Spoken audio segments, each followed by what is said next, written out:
हाँ, दिग्विजय सर, आज हम लोग करने जा रहे हैं परिचर्चा का विषय है हिंदी सिनेमा के 100 वर्ष। अब आप शुरू हो जाइए। ये बहुत ही रोचक विषय है सिनेमा, क्योंकि सिनेमा ने पूरी दुनिया को प्रभावित किया है। भारत को ही नहीं, पूरी दुनिया को प्रभावित किया है। और 100 साल से ज़्यादा हो चुके हैं भारतीय सिनेमा के। जब 1913 में फिल्म की जब शुरुआत हुई थी राजा हरिश्चंद्र की, और वहाँ से लेकर आज 2025 हो गए हैं, करीब 112 साल हो गए हैं। इन 112 सालों में भारतीय हिंदी सिनेमा ने, हालांकि भारतीय सिनेमा में और भी चीज़ें आई हैं, तेलुगु सिनेमा, मलयालम में बनी पिक्चरें, बंगाली में बनी, तमिल में बनी, गुजराती में बनी, उड़िया में बनी, भारत में जितनी भाषाएं हैं सारी भाषाओं में फिल्में बनी। लेकिन विशेषकर हम लोग हिंदी फिल्म की यहाँ बात करेंगे। हाँ हाँ, हिंदी पर ज़्यादा प्रकाश डालेंगे। तो इसकी शुरुआत होती है भारतीय फिल्म के भीष्म पितामह दादा साहब फाल्के से। आज उनके नाम से हिंदी सिनेमा में जो सबसे बड़ा पुरस्कार दिया जाता है, दादा साहब फाल्के पुरस्कार, वो उनके ही नाम से दिया जाता है।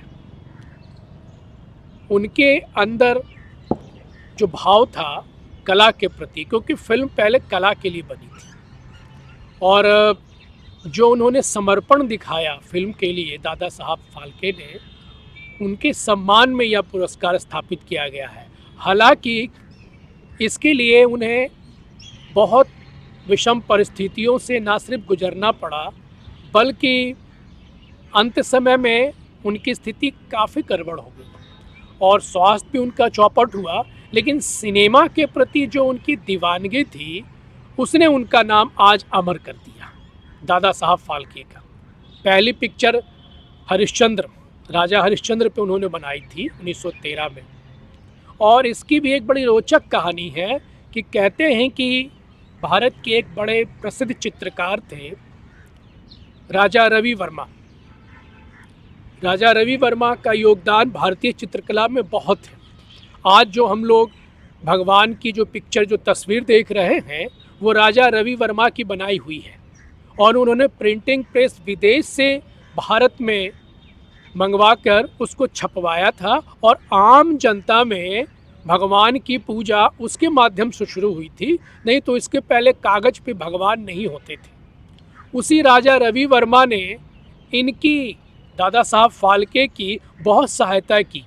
जब इनका समर्पण उन्होंने देखा तो उन्होंने अपनी संपत्ति का एक हिस्सा इनके नाम से किया था, और उसी पैसे से बहुत सारी जो मशीनें आई थीं, जो तकनीकी चीज़ें आई थीं, वो दादा साहब फाल्के ला पाए, नहीं तो नहीं ला पाते। तो अप्रत्यक्ष रूप से हम राजा रवि वर्मा को धन्यवाद देते हैं भारतीय फिल्म सिनेमा में, भारतीय फिल्म में उनके योगदान के लिए।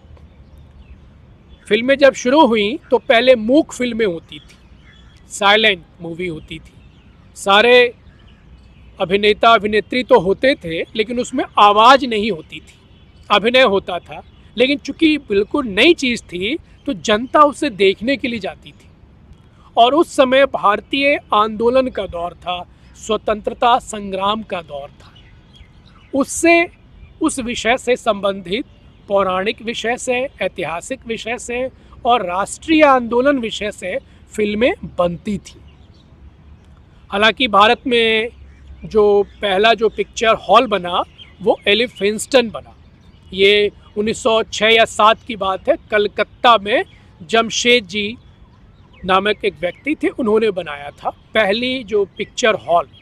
उसके पहले ये स्क्रीन पे दिखाया जाता था, पर्दे पे दिखाया जाता था, और छोटे छोटे जो इनके, आज जो हम लोग कहते हैं ना कि छायांकन, उसके माध्यम से फिल्में दिखाई जाती थी, हॉल नहीं होते थे।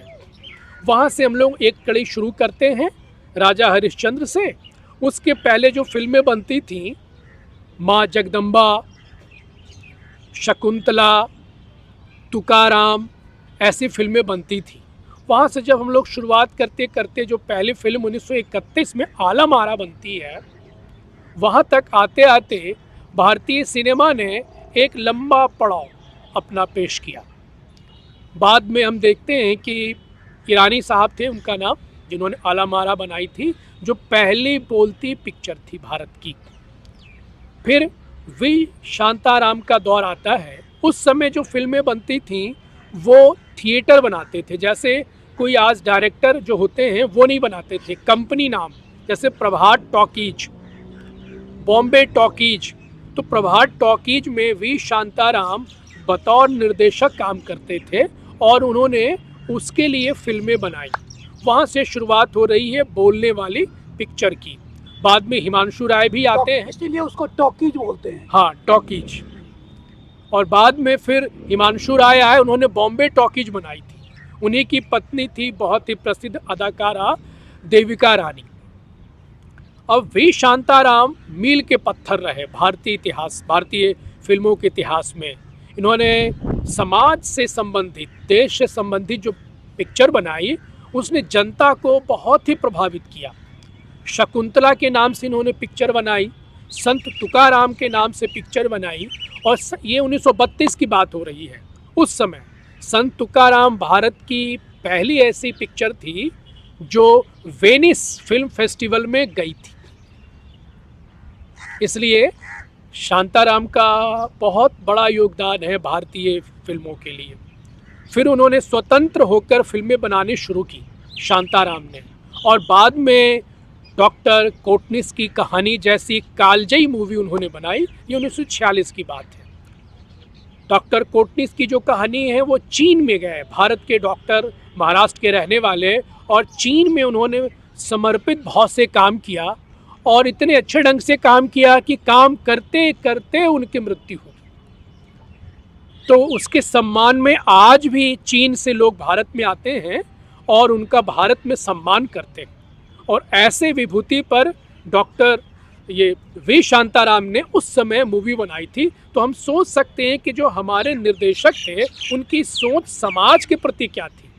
फिल्मों का जो निर्माण किया गया था वो समाज के लिए किया गया था, केवल मनोरंजन उसका साधन नहीं था, बल्कि वो समाज में किस तरीके से अपनी भूमिका निभा रही है और लोगों को प्रेरित कर रही है, इसके लिए भारत में भी फिल्मों का निर्माण शुरू हुआ था।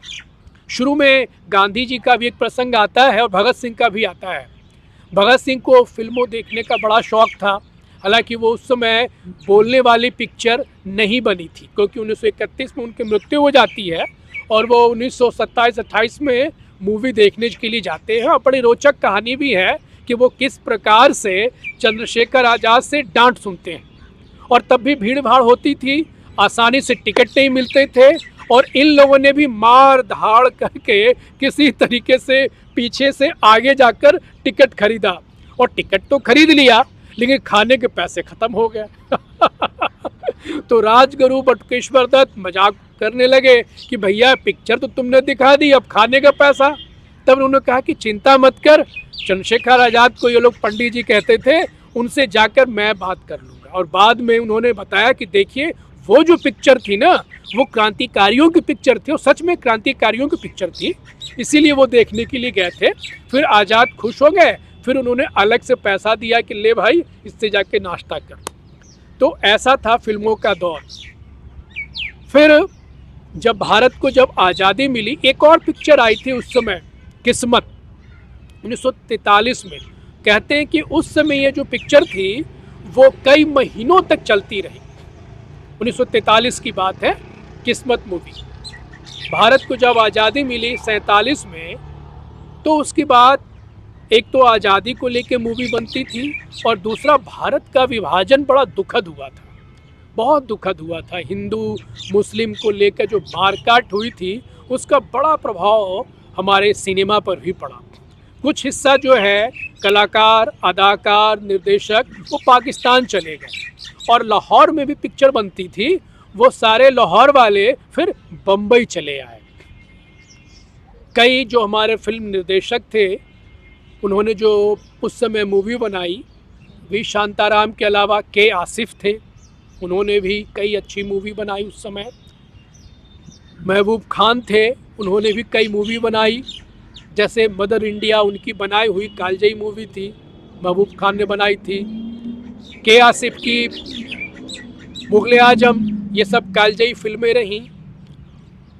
फिल्में तो बनती थीं, लेकिन इसमें एक और ख़ास बात थी कि जो अभिनेता होते थे उस समय, अब जो अभिनेत्रियां होती थीं वो अच्छे घरों से नहीं आती थीं, इसलिए एंग्लो इंडियन जो लड़कियां होती थीं वो बतौर हिंदी फिल्मों में या मराठी या जो भी फिल्में थीं उसमें वो काम करती थीं। आज की तरह नहीं, अच्छे घर की लड़कियां फिल्मों में काम करती ही नहीं थीं, और कई जगह तो ये भी थी, घटनाएं भी घटी थी कि वेश्याओं को भी बुलाकर कई रोल उनसे करवा लिए जाते थे। तो शुरू में बहुत समस्या आती थी कि पुरुष की तो बात हो जाती थी लेकिन महिला अदाकारा मिल नहीं पाती थी। वहाँ से लेकर 1910-12 से लेकर 1930-35 तक आते आते इसने काफ़ी पड़ाव देखे। फिर भारतीय अदाकारा, भारतीय अभिनेत्रियाँ आने लगी, ये 1930 के बाद आने लगी। फिल्मों में संगीत का भी बड़ा जोर था, गीत का भी बड़ा जोर था, क्योंकि बिना गीत संगीत के भारत में कोई भी समारोह, सांस्कृतिक समारोह पूरा नहीं होता है, तो फिल्में कैसे चलेंगी। तो एक पिक्चर ही बनी थी इंद्र सभा, कहते हैं कि इसमें 60-70 गाने थे। आज भी आप भारत में फिल्मों में बिना गाने की आप फिल्म की यहाँ पर कल्पना नहीं की जा सकती है। प्रयोग के तौर पर कुछ पिक्चर बनी है, लेकिन बिना गाने की मूवी अगर आपको देखने के लिए कहा जाए तो आप देखने नहीं जाएं। तो संगीत और गीत का बड़ा महत्व है। तो अभी तो निर्देशक की हमने बात की, हमारे उस समय कई संगीतकार भी आए, जैसे खेमचंद प्रकाश आए, नौशाद आए, हमारे यहाँ ये शंकर जयकिशन आए, रवि आए। ये सब संगीतकार जब आए और उनके साथ गीतकार की भी टोली आई। गीत में प्रदीप बड़े प्रसिद्ध गीतकार थे, और प्रदीप गाते भी थे। उन्होंने अपनी जो पिक्चर में जो उन्होंने गीत लिखा है तो वो गाते भी थे, कवि प्रदीप। और ख़ासकर देशभक्ति गाने उन्होंने बहुत लिखे, दूर हटो ऐ दुनिया वाले, ये सब उस समय बड़ी चर्चित ये सब गाने थे कवि प्रदीप के। तो कई गीतकार उस समय आए, लिखने वाले संगीतकार आए, और तीसरी कड़ी थी गायक की, गाने वाले आए। शुरुआती में कहा जाता है कि जो अभिनेता होते थे वही थोड़ा बहुत गाते थे, लेकिन उससे काम चलेगा नहीं। तो जब प्रोफेशनल तरीके से, व्यावसायिक तरीके से जब गायक आए तो फिर भारतीय सिनेमा में 4 चांद लग गए शुरुआत में। जैसे हमारी शुरुआत जब होती है फिल्मों में तो मोहम्मद रफ़ी, मन्ना डे, लता मंगेशकर, ये सब कालजयी गायक थे, और इनके गाने आज भी हम लोग सुनते हैं। फिर बाद में हम लोग ये देखते हैं कि कवि के रूप में गीतकार जो थे प्रदीप, इन्होंने भी गाने गाए। मन्ना डे के बाद फिर हम लोग देखते हैं कि मुकेश ने भी गाने गाए। महिलाओं में दोनों बहनों ने, लता मंगेशकर और आशा भोसले, इन दोनों की जोड़ी बड़ी चर्चित रही, और इन दोनों ने खूब गाने गाए उस समय। बाद में और भी महिला गायिका हैं, लेकिन शुरुआती में लता मंगेशकर और आशा भोसले ने ही वो मोर्चा संभाला था। तो इस तरीके से हम लोग 1950 तक देखते हैं कि भारतीय हिंदी फिल्मों में एक आधार बन गया। निर्देशक, निर्माता, गीतकार, अब गीतकार की भी बड़ी ज़बरदस्त भूमिका होती थी, संगीतकार की भी होती थी और गायक की भी होती थी। तो इस प्रकार से हम लोग कह रहे हैं कि एक पंच, निर्देशक, निर्माता, गीतकार, संगीत निर्देशक और गायक, इन पांचों की सहभागिता से फिल्मों का निर्माण शुरू होना हो गया। और इस तरीके से हिंदी फिल्मों ने अपनी जो स्वर्णिम यात्रा है वो शुरुआत कर दी। 1950 आते आते हम लोग फिल्मों में नए निर्देशक के तौर पर राज कपूर को फिर देखते हैं। राज कपूर ने कई पिक्चर बनाई, जागते रहो, आवारा, जिस देश में गंगा बहती है, बूट पॉलिश आदि आदि, उनकी भी फिल्में सामाजिक तौर से बड़ी समृद्ध होती थी। राज कपूर की भी, उनकी पिक्चर में शंकर जयकिशन का संगीत होता था और गीत विशेषकर उस समय इंदिवर भी लिखते थे और उनके खास गीतकार थे शैलेंद्र। शैलेंद्र ने एक से एक कालजयी गीतों की रचना की है। इसके बाद अभिनेता के तौर पर राज कपूर ने भी फिल्मों में काम किया। वो अपनी फिल्म बनाते भी थे और उसमें वो अभिनय भी करते थे। इस समय 3-4 अभिनेता, शुरुआत के जो सबसे बड़े सुपरस्टार थे हिंदी फिल्मों के, वो थे अशोक कुमार। वो सबसे पहले सुपरस्टार माने जाते हैं हिंदी फिल्मों में। उनके साथ देविका रानी ने भी काम किया, फिर मधुबाला ने भी उनके साथ काम किया। अभिनेत्रियों में मधुबाला शुरुआती तौर पर, नरगिस, नूतन, सुरैया, ये अभिनेत्रियां थीं जिन्होंने शुरुआत से लेकर 60 के दशक तक काम किया। और हीरो के तौर पर हम लोग देखते हैं अशोक कुमार के बाद दिलीप कुमार, राज कपूर, देवानंद। बाद में राज कपूर, दिलीप कुमार और देवानंद की एक तिकड़ी ही बन गई। जो भी पिक्चर उस समय आती थी 50 के बाद की, वो उस पिक्चर में इन तिकड़ी का ही होना अवश्यंभावी होता था। अभिनेत्रियों में ये 4-5 हो गई, अभिनेताओं में ये 4-5 हो गए। इस तरह से हम लोग देखते हैं कि हिंदी फिल्मों का जो दौर है वो धीरे धीरे शनय शनय बढ़ता गया और बढ़ता गया। पहले जो पिक्चर बनती थी वो ब्लैक एंड वाइट होती थी, श्वेत शाम कहते थे उसे, ब्लैक एंड वाइट पिक्चर होती थी। तकनीक के तौर पर जितनी तकनीक आज थी उस समय नहीं थी, लेकिन कमाल ये था कि कम तकनीक में ही उस समय कालजयी मूवी बन जाती थी। ऐसी पिक्चर बनी जो आज भी आप देख सकते हैं। क्या गीत, क्या संगीत, क्या उनका निर्देशन, एक एक चीज़ जैसे लगता था कि मन को मोहित करने वाला होता था। ये 1950, 60, 70 का दशक चलता रहा।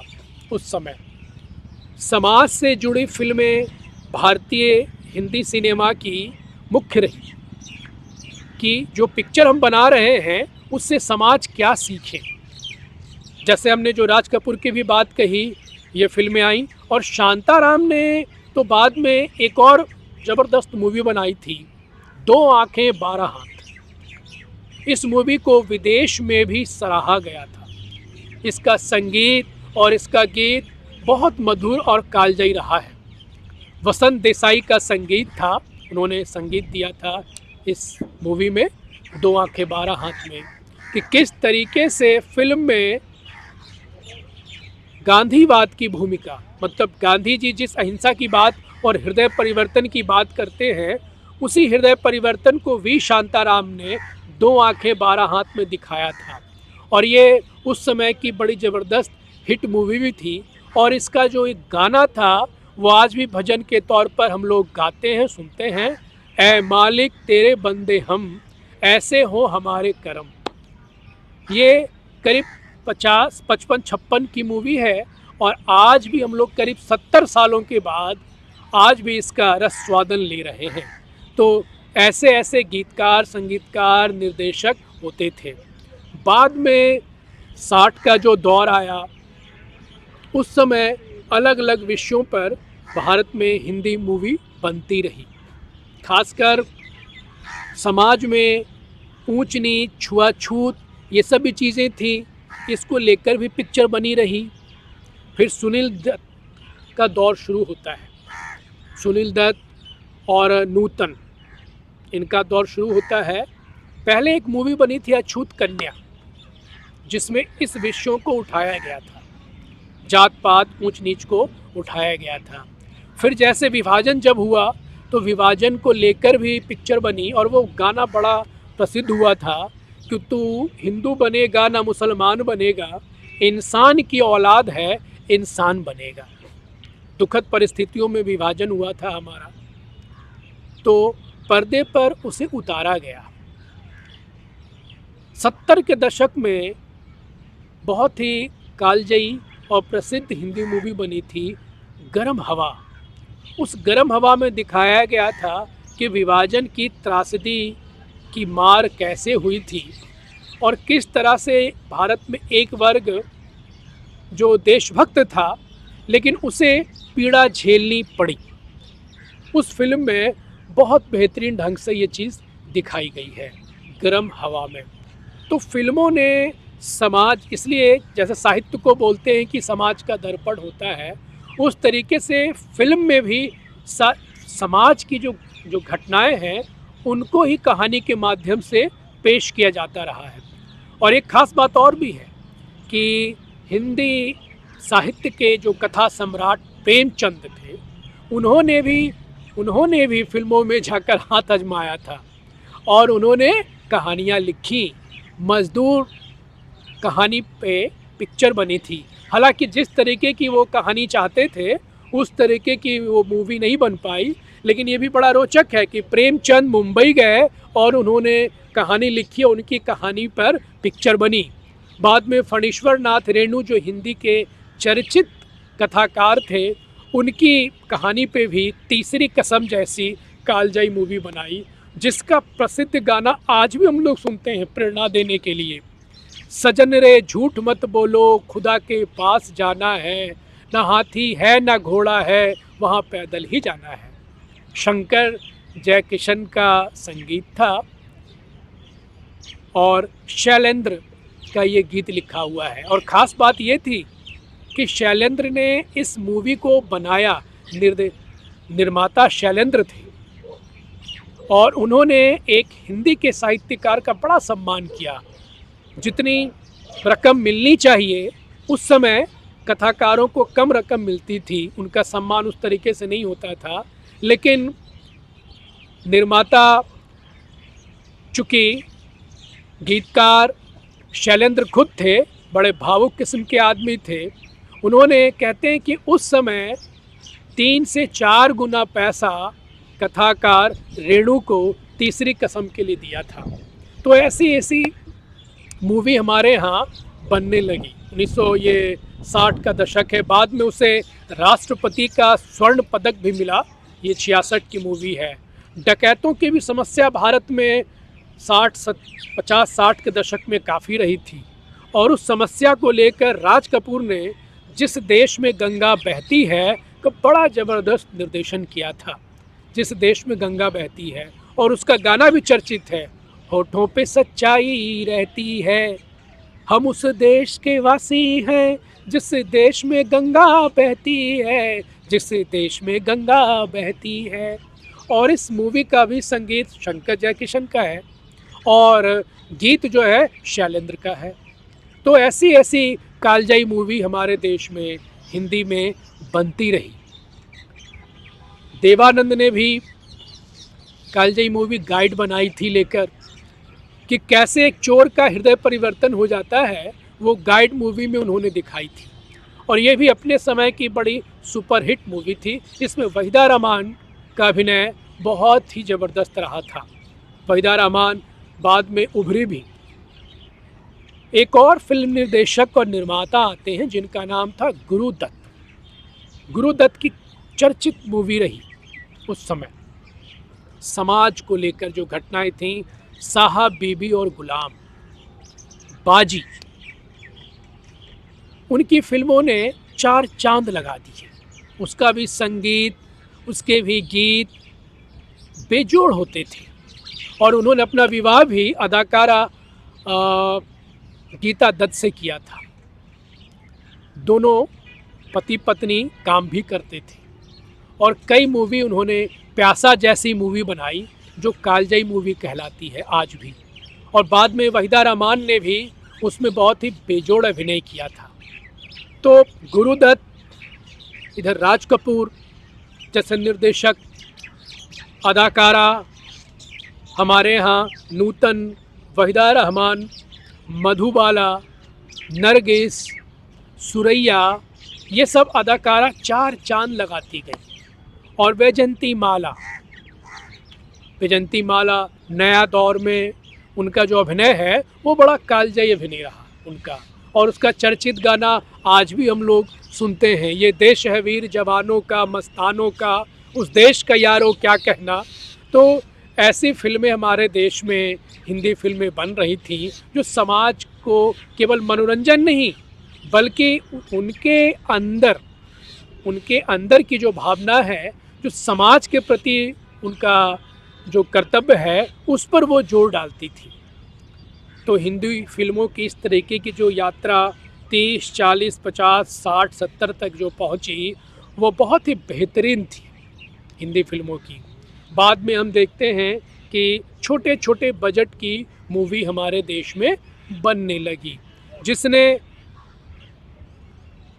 जैसे छोटे बजट की एक मूवी बनी थी जय संतोषी माँ, ये 1975 की मूवी थी। कहते हैं कि उस समय कुछ लाख रुपए में ये मूवी बनी थी, लेकिन जब ये पर्दे पर आई तो इसने करोड़ों का उस समय व्यापार किया। वो इसलिए किया कि इसके गीत संगीत बड़े मधुर थे। आज भी जय संतोषी माँ के जो गीत हैं वो आज भी हम लोग सुनते हैं। कई धार्मिक पिक्चर बनी, कई ऐतिहासिक मूवी बनी, जैसे महाराणा प्रताप पे मूवी बनी उस समय, पृथ्वीराज चौहान पे मूवी बनी, दुर्गादास राठौर पे मूवी बनी, अमर सिंह राठौर पे मूवी बनी, लक्ष्मीबाई पे मूवी बनी, सोहराब मोदी ने, एक और निर्देशक थे, अभिनेता थे सोहराब मोदी, उनके जो संवाद, उनके जो डायलॉग होते थे उस पर फिल्मों में ताली बजती थी। और बाद में वो रूप राजकुमार के रूप में हमें देखने को मिलता है। तो डायलॉग के लिए सोहराब मोदी पहले बड़े फेमस थे और बाद में राजकुमार आए। राजकुमार ने भी मदर इंडिया में काम किया था, राजेंद्र कुमार ने भी काम किया था, और सुनील दत्त ने भी काम किया था, और नरगिस ने भी काम किया था। तो बड़ी कालजयी मूवी थी भारत की मदर इंडिया। एक और निर्देशक थे कमाल अवरोही।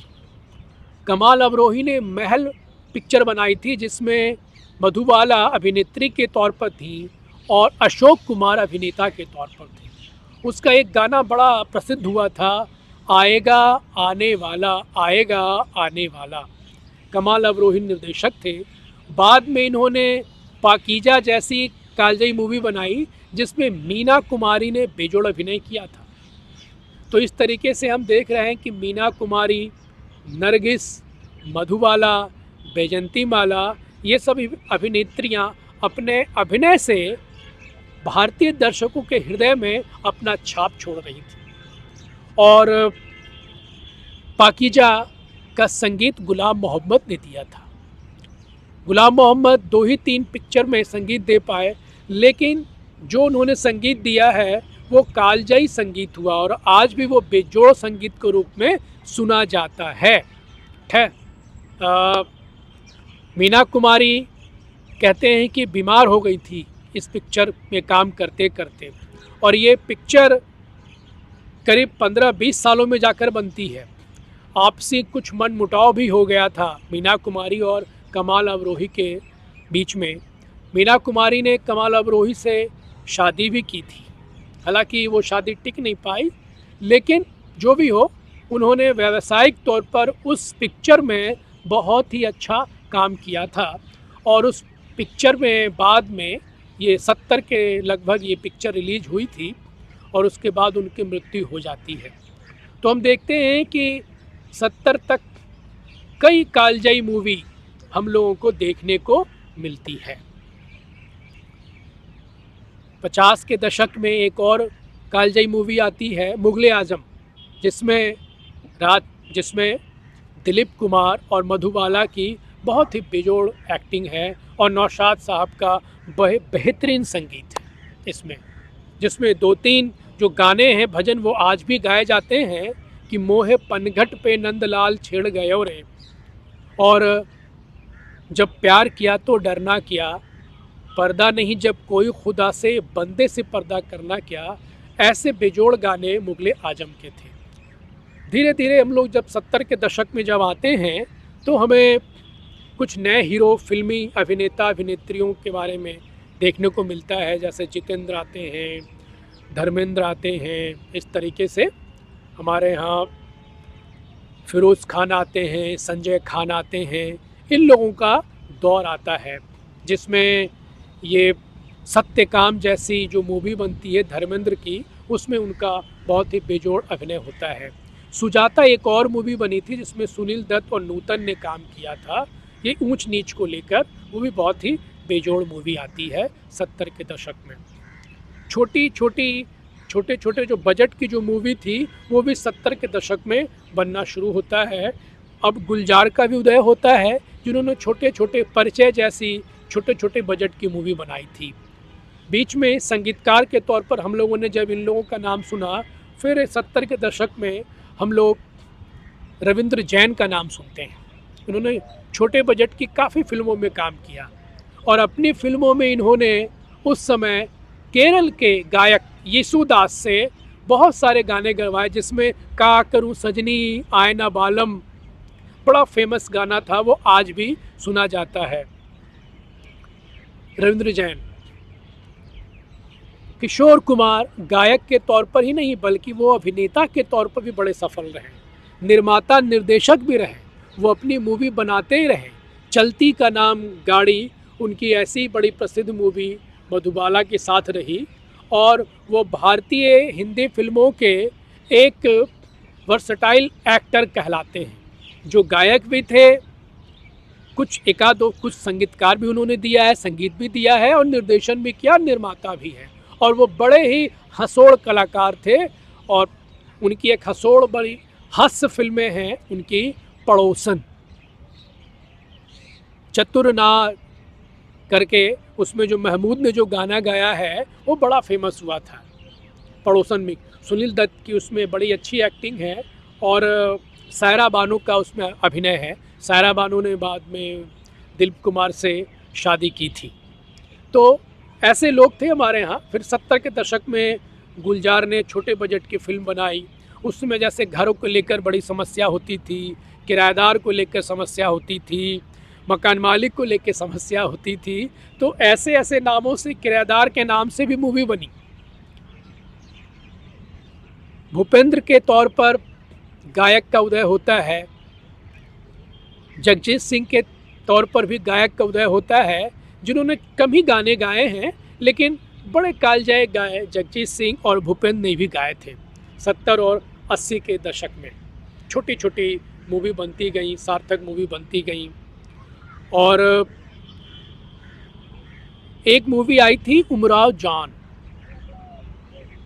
वो लखनऊ में लखनवी जो नफासत है, नज़ाकत है, उसको लेकर वो मूवी बनी थी। उसके जो डायरेक्टर थे वो मुजफ्फर अली थे और रेखा ने उसमें अभिनय किया था और उसके लिए उन्हें राष्ट्रीय पुरस्कार भी मिला था। और उसके गीतकार और संगीतकार, हाँ, उसके गीतकार और संगीतकार, थोड़ा उसका नाम जो है अभी वो इतना याद नहीं आ पा रहा है। उमराव खय्याम उसकी संगीतकार थे। खय्याम जो थे वो संगीतकार थे, उसके गीतकार का नाम अभी याद नहीं आ पा रहा है। और खय्याम का जैसे नाम आया है तो उनकी कई कालजयी मूवी थी खुद खय्याम की भी। रजिया सुल्तान जो मूवी आई थी उसमें बहुत ही बेजोड़ संगीत है। और फिर वही कमाल अमरोही ने उसका निर्देशन किया था, जिसमें हेमा मालिनी ने अभिनय किया था और धर्मेंद्र ने अभिनय किया था। साथ तो नहीं थे उमराव जान थे? नहीं, खय्याम थे। हाँ, खय्याम थे उसमें, उमराव जान थे। तो इस फिल्मों की यात्रा जैसे 80 के दशक तक हम पहुंच गए, ऐसी ऐसी मूवी हमारे यहाँ बनती रही।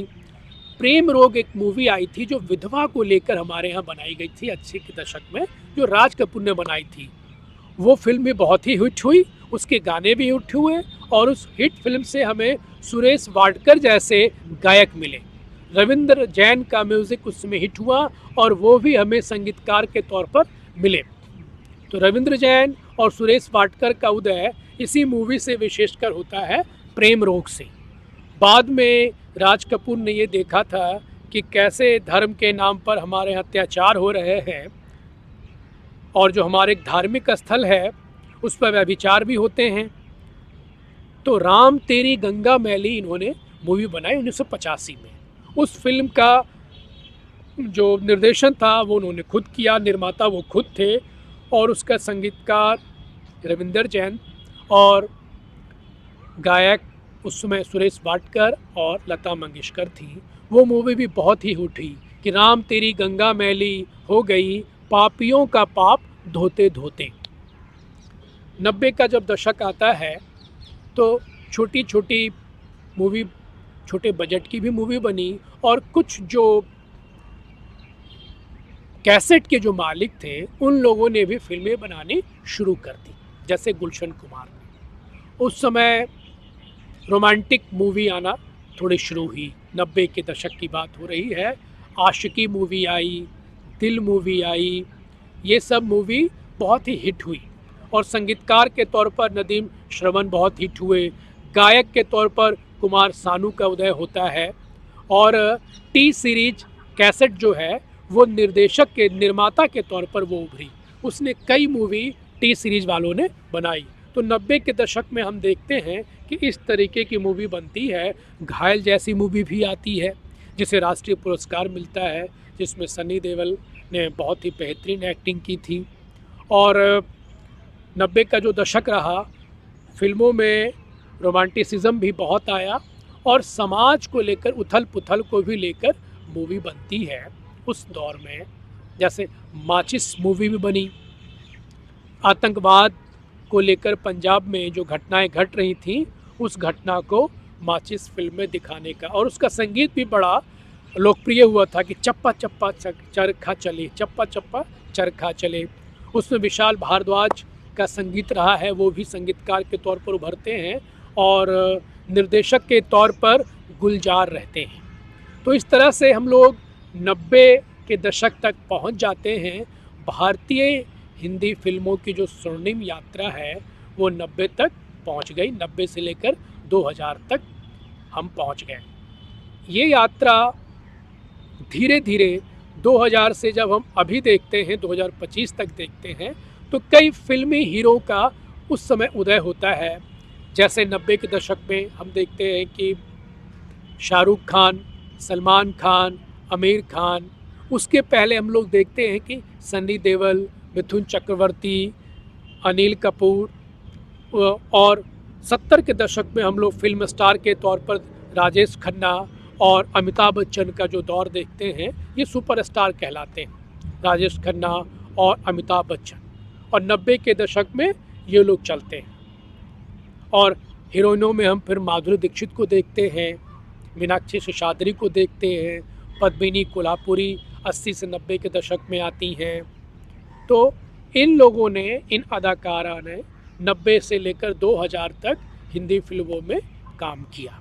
धीरे धीरे करके और भी हीरोइनें आती हैं। उस समय दिव्या भारती आती हैं, जिनके साथ ट्रेजेडी हो गई, दुर्घटना हो गई कि वो अपने ही फ्लैट से गिर के उनकी मृत्यु हो जाती है।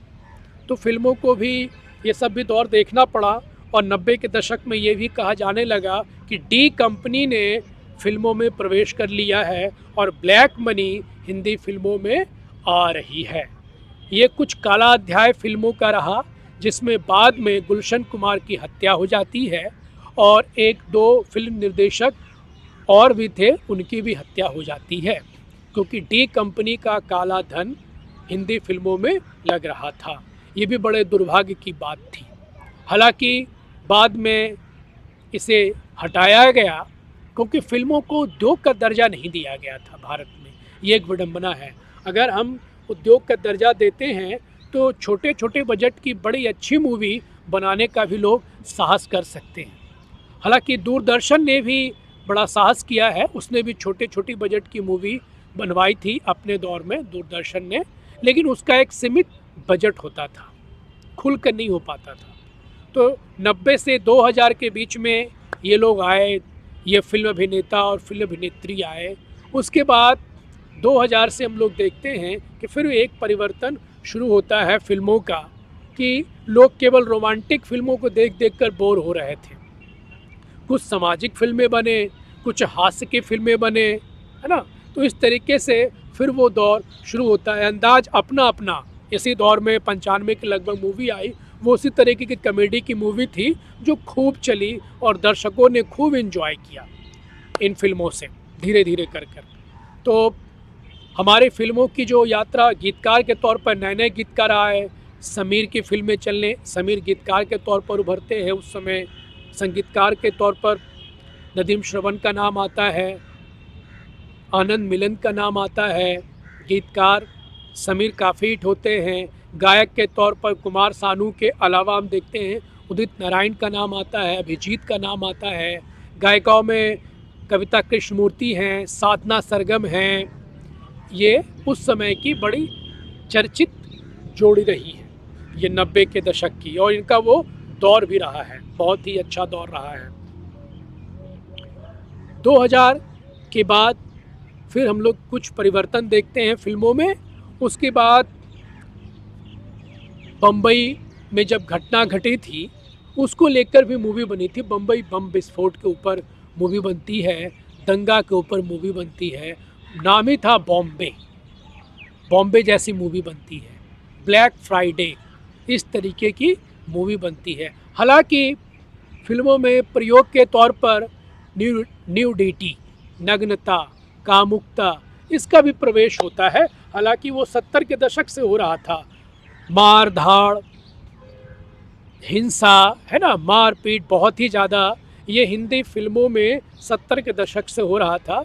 और 80 से 90 के बीच में ये बहुत ही पराकाष्ठा पे भी पहुंच गया। फिर धीरे धीरे परिवर्तन होता है। फिर कर्णप्रिय संगीत का वो दौर आता है। हालांकि फिल्में हिट नहीं होती हैं, लेकिन उनके गाने बहुत ही हिट होते हैं 90 और 2000 के दशक में। तो 2000 के दशक में हम यह भी देखते हैं कि फिर क्रांतिकारियों पर मूवी बनती है। भगत सिंह पर, the legend of Bhagat Singh पर 3-4 मूवी बनती है। लगान जैसी हिट मूवी बनती है, जिसमें अंग्रेज़ों के साथ दिखाया गया था कि किस तरीके से लगान और क्रिकेट मैच को जोड़ा गया था कि अगर आप क्रिकेट में अंग्रेज़ों की टीम को आप हरा देंगे तो आपका लगान माफ़ कर दिया गया था। और भारत पाकिस्तान बंटवारे को लेकर भी गदर जैसी मूवी आती है जो बहुत ही सुपरहिट होती है, सन्नी देओल की, और वो आमिर खान की होती है। इस दौर में ऐसी मूवी भी आ रही थी कि जो हमें दिखाती थी कि मानसिक तौर पर अगर हम परेशान होते हैं तो किस तरीके की हमारी अनुभूति होती है। बाद में आमिर खान ने उसमें काम किया। गजनी जैसी मूवी आती है, उसमें उन्होंने बिल्कुल अलग तरीके की भूमिका निभाई थी। और बीच में हम देखते हैं कि जब छोटे छोटे बजट के जो कलाकार थे, उन्होंने अपने आप को किस तरीके से टेलीविज़न के माध्यम से सिनेमा में स्थापित किया। तो मनोज वाजपेयी जैसे भी कलाकार आते हैं जो टेलीविज़न से फिल्म हिंदी फिल्मों में आते हैं। शाहरुख खान भी पहले टेलीविज़न में काम करते थे, वो वहाँ से हिंदी फिल्मों में एक बड़ा नाम बन जाते हैं। तो इस तरह से हम लोग देखते हैं कि हमारी फिल्में कहाँ से कहाँ शुरुआत होती है, और आज 100 साल की जो यात्रा हो रही है फिल्मों की, इसके पीछे बहुत ही कठिन श्रम रहा है फिल्मकारों का। तो हम ऐसे सारे फिल्मकारों को बहुत धन्यवाद देते हैं जिन्होंने फिल्मों के माध्यम से समाज में कुछ परिवर्तन लाने की कोशिश की है। तो ऐसी 100 सालों की हमारी फिल्मों की, हिंदी फिल्मों की यात्रा रही है।